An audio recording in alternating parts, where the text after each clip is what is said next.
Un jour, un des plus grands vendeurs a dit à son disciple « Au fait, sais-tu que les 20% des meilleurs vendeurs gagnent 80% de tout l'argent généré ?» Le disciple a répondu « Non, je ne savais pas, je n'ai jamais entendu ça. » Le grand vendeur lui répond « Ça s'appelle la loi de Pareto, ou la règle des 80-20. » Le disciple est intrigué et dit « Eh bien, si c'est le cas, alors je veux faire partie de ces 20% les plus performants pour partager aussi les 80% de tout l'argent généré. » Et cette simple décision, qui paraît anodine, a changé littéralement le cours de sa vie.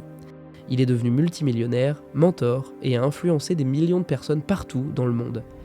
Et vous le connaissez d'ailleurs, c'est Brian Tracy. Et généreux qu'il est, il a édicté ses principes pour que tout le monde puisse en faire usage pour s'en sortir et rejoindre les 20% des personnes les plus performantes. Aujourd'hui, nous allons voir ces principes un par un. Si vous ne prenez pas la décision d'être dans le top 20%, vous tombez automatiquement, par défaut, dans le bas 80%. Personne ne se dit jamais « quand je serai grand, je serai dans les 80% inférieurs et je me battrai et me soucierai de l'argent toute ma vie ». Mais en ne prenant pas la décision d'exceller, vous prenez inconsciemment la décision d'être médiocre. Votre objectif doit donc être de devenir l'un des vendeurs les mieux payés de votre profession et d'accélérer votre carrière de vendeur en utilisant les clés du succès dans votre carrière.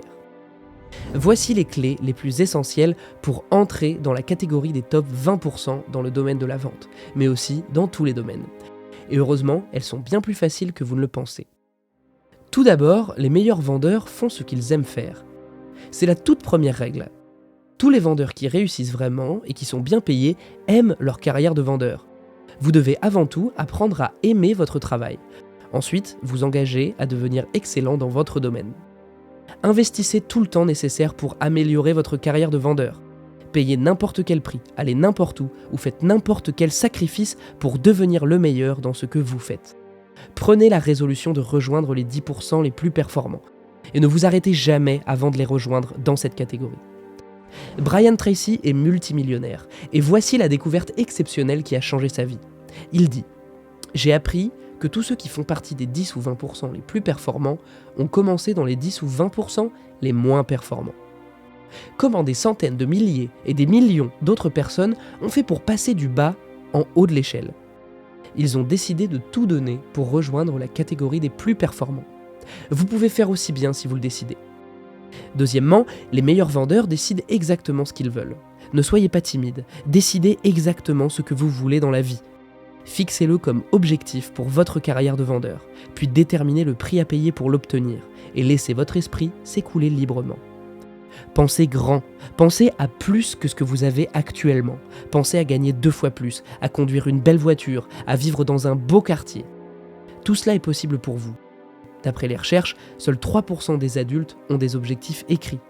Et ce sont les personnes qui réussissent le mieux, et ce sont aussi les mieux payés dans tous les domaines, y compris la vente. Les créateurs et les innovateurs au sommet, les vendeurs et les entrepreneurs sont les personnes qui font bouger les choses. Et vous pouvez aussi les rejoindre en commençant par écrire vos objectifs. C'est la simple chose à faire pour commencer. Troisièmement, les meilleurs vendeurs soutiennent leurs objectifs de carrière dans la vente avec persévérance et détermination. L'une des clés du succès dans la vente est de soutenir vos objectifs avec une volonté indomptable. Décidez de mettre tout votre cœur et toute votre âme dans votre réussite et dans la réalisation de vos objectifs de carrière dans la vente, quels que soient les obstacles ou les revers que vous rencontrez. Prenez l'engagement total d'améliorer votre carrière de vendeur et de devenir l'un des vendeurs les mieux payés de votre secteur. Décidez que rien ne vous arrêtera ou ne vous découragera quoi qu'il arrive. Quatrièmement, les meilleurs vendeurs s'engagent à apprendre tout au long de leur vie. Quand Brian Tracy avait 24 ans et qu'il avait découvert qu'il faut s'engager et apprendre tout au long de sa vision des choses a changé de manière spectaculaire. Il dit « C'est comme si j'avais trébuché sur quelque chose et que je m'étais relevé. Et c'était un grand trésor. Et un trésor, c'était ça. Votre esprit est votre bien le plus précieux et la qualité de votre pensée détermine la qualité de votre carrière de vendeur. Si vous vous engagez à apprendre tout au long de votre vie, vous obtiendrez ce succès extraordinaire. Et ce point est trop important pour ne pas insister dessus. Lisez des livres, écoutez des programmes audio, assistez à des séminaires. Et n'oubliez jamais que l'atout le plus précieux que vous ne posséderez jamais est votre esprit. En continuant à apprendre, vous finirez par devenir l'un des vendeurs les plus précieux de votre entreprise. Plus vous acquérez des connaissances pouvant être appliquées à des fins pratiques, plus vous serez récompensé et mieux vous serez payé. Numéro 5, les meilleurs vendeurs utilisent bien leur temps. Votre temps est tout ce que vous avez à vendre. C'est votre principal atout. La façon dont vous utilisez votre temps détermine votre niveau de vie. Prenez donc la résolution de bien utiliser votre temps, chaque minute de chaque jour. Commencez chaque journée par une liste de tout ce que vous avez à faire. Le meilleur moment pour établir votre liste de travail est la veille, avant de terminer votre journée. Notez tout ce que vous avez à faire le lendemain, en commençant par votre rendez-vous fixé, puis en passant à tout ce à quoi vous pensez. Numéro 6, les meilleurs vendeurs suivent. Les leaders font ce que les gens qui réussissent font. Suivez les leaders et non pas les suiveurs. Ne suivez pas les gens qui traînent, qui vont prendre un café, vont boire un verre à 16h30 ou font du shopping pendant la journée. Restez à l'écart de ces personnes. Faites ce que font les meilleurs vendeurs de votre entreprise. Imitez ceux qui vont quelque part dans leur vie, ceux qui ont des objectifs et savent où ils vont. Identifiez les meilleurs vendeurs dans votre domaine et dans votre bureau et prenez exemple sur eux. Si vous voulez devenir l'un des meilleurs vendeurs de votre entreprise, allez voir ceux qui gagnent le plus et demandez-leur des conseils. Demandez-leur ce que vous devriez faire pour améliorer votre carrière de vendeur. Renseignez-vous sur leur attitude, leur philosophie et leur approche du travail et des clients. Et voici la chose la plus remarquable, les gens qui réussissent vous aideront. Ils aimeront vous aider, ils vous diront des choses, ils vous donneront des idées qui peuvent vous épargner des années de dur labeur. Mais vous devez d'abord demander aux meilleurs vendeurs. Numéro 7, sachez que le caractère est tout ce qui compte. Peu importe ce que vous faites, gardez votre intégrité comme une chose sacrée. Comme l'a dit Ralph Waldo Emerson, rien n'est plus important dans notre société, dans les affaires et dans le succès des ventes que la qualité de votre vie. Vous devez être crédible, vous ne pouvez réussir que si les gens vous font confiance et croient en vous. Ainsi, étude après étude, l'élément de confiance a été identifié comme le facteur de distinction le plus important entre un vendeur et un autre, et entre une entreprise et une autre. Maintenant, rappelez-vous que 8 des meilleurs vendeurs utilisent leur créativité innée.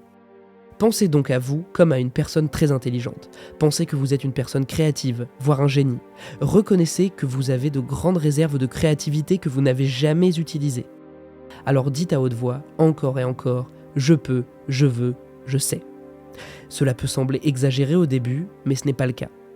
Le fait est que chaque personne, y compris vous-même, a la capacité d'atteindre des niveaux de génie dans un ou plusieurs domaines. Vous avez en vous, en ce moment même, la capacité de faire plus et d'être plus que vous ne l'avez jamais été auparavant. Tout ce que vous devez faire, c'est avoir la confiance d'essayer. Maintenant, la règle numéro 9. Et c'est la qualité principale des meilleurs vendeurs. Et oui, ils pratiquent la règle d'or. Vous devriez également appliquer la règle d'or dans toutes vos interactions avec les autres. Faites aux autres ce que vous voudriez qu'ils fassent pour vous. Pensez à vous en tant que client. Comment aimeriez-vous être traité si vous étiez votre propre client ? Vous voudriez évidemment que les vendeurs soient francs avec vous. Vous voudriez qu'ils prennent le temps de bien comprendre votre problème ou votre besoin, puis qu'ils vous montrent étape par étape comment leur solution pourrait vous aider à améliorer votre vie ou votre travail de manière efficace et rentable. Si c'est ce que vous attendez d'un vendeur qui vous vend, alors assurez-vous de le donner à chaque client auquel vous parlez. Et numéro 10, la qualité des meilleurs vendeurs. Ils paient d'avance le prix du succès. Rappelez-vous, peut-être plus important que tout le reste, résignez-vous à travailler dur. C'est une grande clé de la réussite dans la vie. Dans n'importe quel domaine, la clé du succès dans la vente est de commencer un peu plus tôt, de travailler un peu plus dur et de rester un peu plus tard. Faites les petites choses que les gens ordinaires essaient toujours d'éviter de faire. Lorsque vous commencez votre journée de travail, prenez la résolution de travailler tout le temps que vous êtes censé travailler. Ne perdez pas de temps, allez-y, bougez vite. Toutes ces règles constituent pour Brian Tracy une sorte de plan d'entraînement mental. C'est un plan d'entraînement mental pour les ventes. De même que si vous voulez être en bonne forme physique, vous vous entraînez avec une série d'équipements différents. Si vous voulez vous mettre en forme et très bien en forme financièrement en tant que vendeur, entraînez-vous avec ces 10 idées. Et ce qui est sûr, c'est que dès que vous commencerez à les utiliser, vous verrez des améliorations plus rapidement et plus efficacement que vous ne pourriez l'imaginer aujourd'hui. On a une mauvaise conception de la richesse. On pense souvent que les millionnaires sont forcément des célébrités. Des footballeurs professionnels type Neymar, Mbappé, des patrons des grosses entreprises ou des entrepreneurs de gros calibre. Et si les millionnaires étaient juste votre voisin ?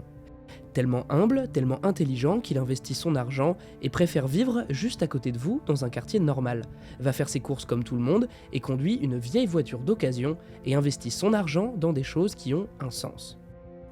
À le regarder, vous ne vous rendriez probablement pas compte qu'il a une valeur nette d'1 million d'euros ou plus, car la vie de ce millionnaire ressemble en beaucoup de points à la vôtre. Qu'est-ce qui le rend si différent de vous ? Eh bien, ce genre de personnes ont en commun certains comportements qui leur permettent de se constituer d'importants portefeuilles d'investissement, qui les aident à vivre un style de vie confortable sans avoir à se soucier de l'argent, et ce, tout le long de leur vie. Nous allons voir que ces personnes ont 7 caractéristiques principales qui sont reprises dans le livre « Millionnaire d'à côté » par Thomas J. Stanley William D. Denko. Personne ne se dit lui-même « j'ai envie de rester pauvre tout le long de ma vie ». Mais vous, personnellement, combien de patrimoine avez-vous en ce moment ? Si vous n'avez aucune idée, calculons d'abord le montant de votre patrimoine net. Voici une technique simple. Vous pouvez considérer la valeur nette comme tout ce que vous possédez, moins ce que vous devez. Et pour le calculer, il vous suffit d'extraire vos dettes de vos actifs. Jules, par exemple, a 900 000 euros d'actifs. Cela inclut tous les comptes bancaires, les voitures et les biens immobiliers. Et il a 850 000 euros de dettes. Des choses comme les prêts, le paiement de la voiture et les hypothèques. Donc, après soustraction, on peut voir que Jules a une valeur nette de seulement 50 000 euros. Maintenant, si vous ne connaissez pas votre patrimoine net, il est temps de déterminer si vous êtes sur la bonne voie et quelle devrait être votre fortune nette en fonction de vos revenus et de votre âge. La formule est simple. Vous prenez votre âge, vous le multipliez par votre revenu annuel et vous divisez le tout par 10. Le résultat est alors ce que l'on appelle la valeur nette attendue, à l'exclusion bien sûr de toute richesse héritée. Voici donc un exemple. Le revenu de Jules est de 34 700 euros par an, et il a 49 ans. Cela signifie que sa valeur nette attendue devrait être égale à 49 fois 34 700, divisé par 10, soit un peu plus de 170 000 euros. Donc Jules, au cas où tu regarderais cette vidéo, il est temps pour toi de te remettre sur les rails et commencer à accumuler encore plus. De même, Nathalie, âgée de 40 ans, avec un revenu gagné de 250 000 plus 35 000 de revenus d'investissement, sa valeur nette devrait être égale à 40 multiplié par 285 000 divisé par 10, soit un peu plus de 1 million. Pas mal pour Nathalie. Il est donc temps pour vous de calculer le vôtre et de voir où vous en êtes. Si vous êtes satisfait du résultat, tant mieux, vous êtes sur la bonne voie. Si vous n'êtes pas satisfait du résultat, alors vous devez tout faire pour sortir de cet état et commencer à accumuler de la richesse à un niveau considérable. Et essayer d'adopter les habitudes des millionnaires et vous serez un peu plus près de changer votre situation. Premièrement, les millionnaires vivent en dessous de leurs moyens. Ils suivent leurs dépenses, contrôlent chaque centime qui sort de leur portefeuille. Parce que chaque argent dépensé inutilement est un investissement perdu. Souvent, les gens dépensent tout ce qu'ils gagnent. À la fin du mois, ils se retrouvent avec rien. Et il y en a qui ont même des dépenses supérieures à leurs revenus. Ils ne vivent pas selon leurs moyens.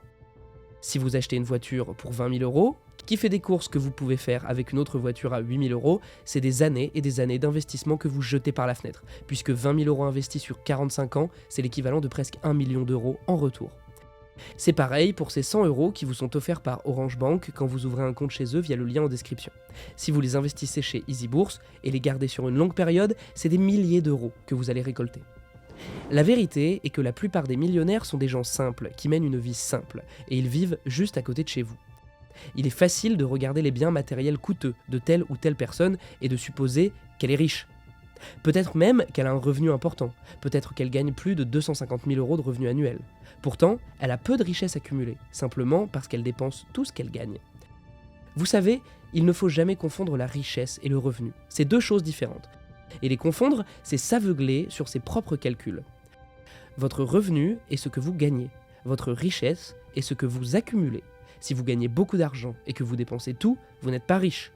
Vous vivez simplement un train de vie avec une consommation importante, pour paraître et impressionner les gens sur les réseaux sociaux. Qu'est-ce qui rend les millionnaires différents ? Tout d'abord, ils n'ont pas hérité de leur richesse. Les recherches des auteurs sur les millionnaires montrent que l'héritage joue un rôle minime. Moins de la moitié en reçoivent. Il n'y a que 10 à 20% des millionnaires qui ont hérité leur richesse. C'est une petite minorité, et souvent ils ont du mal à garder l'argent hérité parce qu'ils ne savent que dépenser. Et même si vous avez 1 million et que vous ne faites que dépenser, vous allez finir par ne rien avoir. 80% des millionnaires ont accumulé la richesse au cours de leur vie grâce à leur travail, leurs investissements et leurs décisions financières. Tout le contraire de l'image typique d'un jeune adulte un peu gâté dont les parents ont beaucoup d'argent. Deuxième caractéristique, les millionnaires allouent leur temps, leur énergie, leur argent pour construire quelque chose d'utile pour eux et pour toute la société. Ce n'est pas par hasard que les gens deviennent des millionnaires. Souvent, c'est une stratégie, un plan, une discipline et des années d'investissement. En fait, si vous voyez de plus près, il n'y a que 3 leviers qui sont à notre disposition pour faire quelque chose de notre vie. Soit avec de l'argent, et avec ça vous pouvez gagner du temps, soit avec du temps et l'échanger contre de l'argent. Soit vous avez de l'énergie pour gagner du temps et avoir de l'argent. Comment les millionnaires passent leur temps ? Ils sont constamment en action, à travailler, produire, rechercher les opportunités, faire des réseaux, parce qu'ils savent que le temps est leur ressource principale. Vous ne pouvez pas passer votre temps à faire le contraire de ce que font les millionnaires et espérer être un millionnaire. Une étude menée par Business Insider nous dit que les millionnaires passent en moyenne 5h30 par semaine à lire et 6h par semaine à s'exercer à la salle de sport. Et généralement, les millionnaires lisent 3 types de livres. Des biographies, des livres sur le développement personnel et des livres d'histoire. Ensuite, où est-ce qu'ils allouent leur argent ? Les millionnaires ne dépensent pas leur argent dans des choses comestibles avant d'avoir réalisé des investissements importants. L'investissement est un pilier essentiel dans l'accumulation de la richesse. Ils croient essentiellement que l'indépendance financière est plus importante que le statut social ou le paraître. Ils font preuve d'intelligence avec les entrées d'argent. Si une personne ayant une mauvaise mentalité héritait ou gagnait une grosse somme d'argent ou recevait une augmentation importante, comment pensez-vous qu'elle la dépenserait le lendemain ? Elle aurait probablement une voiture neuve dans son parking, même si elle devait dépenser la totalité de la somme. Elle serait sur un nuage pendant les 2 premières semaines, jusqu'à ce que son enthousiasme s'estompe et qu'elle revienne à la case départ. Ou pire, qu'elle doive faire des paiements pendant les 6 prochaines années. Ceux qui ont une mentalité de riche ne se comportent pas de cette façon. Ils ont la vision qui leur permet de voir 1, 2 ou 3 ans dans le futur. En fait, si quelqu'un avec une mentalité de millionnaire se retrouve soudainement avec de l'argent supplémentaire, vous ne le saurez probablement jamais. Il ne se précipiterait pas pour changer de voiture, acheter une maison plus grande ou faire du shopping. Il l'allouerait de manière responsable. Il peut par exemple s'agir de rembourser des dettes ou d'investir, ce qui laisse une empreinte durable, peut-être pour toute la vie. Deuxièmement, il va vivre selon ses moyens.